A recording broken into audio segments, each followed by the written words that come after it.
ஒளி வீசும் தீபாவளி.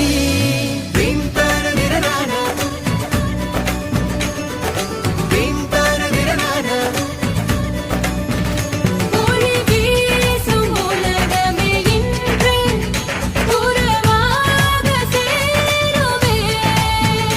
ஒன்றாக அனைவரும் சேர்ந்து கொண்டாடும் ஓர் தினமே. மனசெல்லாம் மத்தாப்பு, சொந்தங்களின் ஒரு சிரிப்பு, பலவிதமான புது இனிப்பு. ஒரு திருநாளில் இது சிறப்பு.